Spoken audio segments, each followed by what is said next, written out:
Actually आम्ही राजकारणाचे जुने हे नाही आहे ते. पहिल्यांदा जे तेव्हा आले होते तेव्हा ते खूप छोटे होते आणि बी-जे-पीकडून पहिल्यांदाच 2 नगरसेवक निवडून आले होते जेव्हा.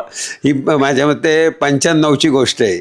ते खूप सगळ्यांचा मी खूप आभारी आहे आणि ह्यावेळेस मला मी नागरिकांना माझे आता जुने मित्र कंपनी किंवा मी आता त्यांना चेहऱ्याने ओळखत नाही. आता मी वॉर्ड्समध्ये फिरलो काही काही ठिकाणी जिथे दिनेश भाऊ जाऊ शकत नव्हते. तर सर्वांनी इतके रेफरन्सेस दिले, वडिलांचे रेफरन्सेस दिले खास. आम्ही यांचे पेशंट, माझे रे तुम्ही फोन केला होता, याच्या वेळेस असं झालं, याची तुमच्याकडे डिलिव्हरी झालेली आहे, याला तुम्ही मदत केली, कोविडच्या वेळेस मदत केली.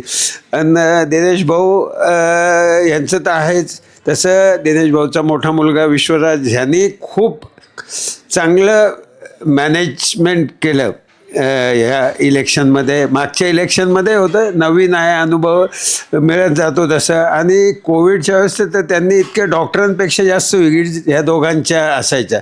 आणि मी सुद्धा कोविडमध्ये, कारण हा आम्हाला वारसा आहे वडिलांपासून मिळालेला.